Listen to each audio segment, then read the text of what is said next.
ഇന്നത്തെ നമ്മുടെ വീഡിയോ എന്ന് പറയുന്നത് ഗുദ സംയോഗം അഥവാ പിറകിലൂടെ ചെയ്യുന്ന രീതിയെ കുറിച്ചിട്ടാണ്. പല ആളുകളും ചോദിച്ചിട്ടുള്ളതാണ്. ഈ ഗുദ സംയോഗം എന്ന് പറയുന്നത് പല സ്ത്രീകൾക്കും വേദനയാണ് ഉണ്ടാക്കുന്നത്. എന്നാൽ ബ്രിട്ടീഷ് മെഡിക്കൽ ജേണലിന്റെ കണക്ക് പ്രകാരം മിക്ക സ്ത്രീകൾക്കും ഈ ഗുദ സംയോഗം വേദനാജനകമാണ് എന്ന് കണ്ടെത്തിയിട്ടുണ്ട്. വേദനാജനകമായ പ്രകൃതി വിരുദ്ധ ലൈംഗിക ബന്ധം എന്ന് വേണമെങ്കിൽ ഇതിനെ വിശേഷിപ്പിക്കാം. കാരണം പങ്കാളികൾക്ക് ഇരുവർക്കും താല്പര്യമാണെങ്കിൽ ഇത്തരത്തിൽ ഗുദ സംയോഗം ചെയ്യുന്നത് കൊണ്ട് കുഴപ്പമില്ല. ഈ ഗുദ സംയോഗം ചെയ്യുന്നതിൽ വേഗമല്ല പ്രധാനം, വളരെ സാവധാനത്തിൽ പങ്കാളിയുടെ മനസ്സറിഞ്ഞ് ചെയ്യുന്നതാണ് ഇതിന്റെ വിജയം എന്ന് പറയുന്നത്. അതുമാത്രമല്ല, ഇത്തരത്തിൽ പിറകിലൂടെ ചെയ്യുന്ന രീതി ഇരു പങ്കാളികൾക്കും ഒരേപോലെ താല്പര്യമുണ്ടാവുന്നതിന്റെ ആവശ്യകതയും കൂടുതലാണ്. കാരണം പങ്കാളിയുടെ ഇഷ്ടമില്ലാതെ ഒരിക്കലും ഇത്തരത്തിൽ ചെയ്യാനായിട്ട് പാടില്ല. പ്രത്യേകിച്ച് ഒരു അറപ്പൊക്കെ തോന്നുന്ന തരത്തിലുള്ള ഒരു രീതിയാണ് ഈ പിറകിലൂടെ ചെയ്യുന്ന രീതി. അതുകൊണ്ട് തന്നെ പങ്കാളിക്ക് പൂർണ്ണ സമ്മതം ഉണ്ട് എന്ന് ഉറപ്പ് വരുത്തിയ ശേഷം മാത്രമേ ഇത്തരത്തിൽ പിറകിലൂടെ ചെയ്യുവാനായിട്ട് പാടുള്ളൂ. അപ്പോൾ പിറകിലൂടെ ചെയ്യുമ്പോൾ രതിമൂർച്ച എങ്ങനെയാണെന്ന് പല ആളുകൾക്കും സംശയം ഉണ്ടാവും. പലപ്പോഴും ലിംഗം ഡയറക്റ്റ് ആയിട്ട് യോനിയിലൂടെ പ്രവേശിക്കുമ്പോൾ നമുക്ക് രതിമൂർച്ച എങ്ങനെയാണ് അനുഭവപ്പെടുന്നത് എല്ലാവർക്കും അറിയാം.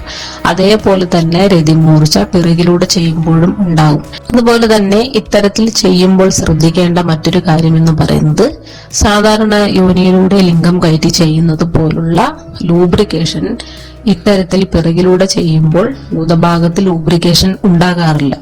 ഇതിൽ ലൂബ്രിക്കന്റുകൾ ഉപയോഗിക്കുകയാണ് സാധാരണ ചെയ്യാറുള്ളത്. അതുപോലെ തന്നെ വാട്ടർ ബേഡ്സ് ലൂബ്രിക്കൻസ് ഉപയോഗിക്കുന്നതാണ് ഏറ്റവും ഉത്തമമായിട്ടുള്ളത്.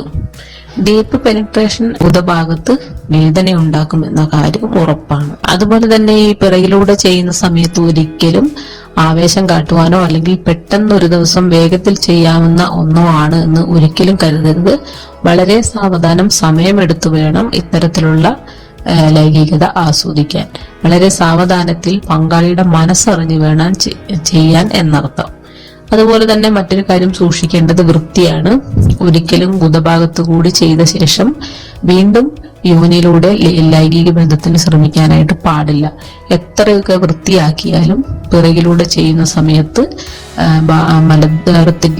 മലത്തിന്റെ അംശം ലിംഗത്തിലെല്ലാം പറ്റിപ്പിടിക്കാനായിട്ടുള്ളൊരു സാധ്യതയുണ്ട്.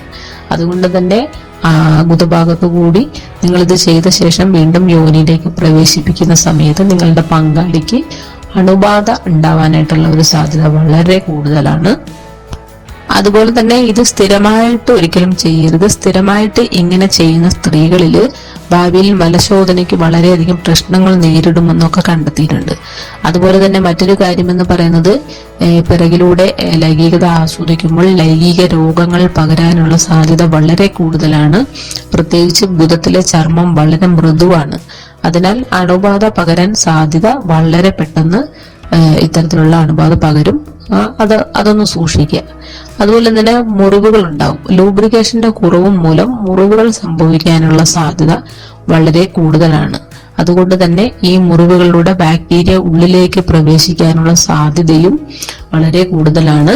അതുകൊണ്ട് തന്നെ നല്ലതരം ലൂബ്രിക്കന്റുകൾ ഉപയോഗിച്ചിട്ട് മാത്രമേ ഗുദഭാഗത്ത് കൂടിയുള്ള ലൈംഗിക സംയോഗം ചെയ്യാനായിട്ട് പാടുള്ളൂ. അപ്പൊ ഇത്തരം കാര്യങ്ങളൊക്കെ ശ്രദ്ധിച്ചു കഴിഞ്ഞിട്ടുണ്ടെങ്കിൽ നിങ്ങൾക്ക് സാധാരണ യോനിയിലൂടെ ചെയ്യുന്ന പോലെ തന്നെ പിറകിലൂടെ ചെയ്യുന്ന രീതിയും ആസ്വദിക്കാനായിട്ട് പറ്റും. പക്ഷെ വൃത്തിയും സേഫ്റ്റിയും രണ്ടും ഒരുപോലെ മുഖ്യമാണ്. അപ്പൊ തീർച്ചയായും ആസ്വാദനവും വൃത്തിയും കൂടെ കൊണ്ടുപോവുക. അപ്പൊ ഈ ഒരു ഇൻഫർമേഷൻ നിങ്ങൾക്ക് ഉപകരിക്കപ്പെട്ടു എന്ന് വിചാരിക്കുന്നു.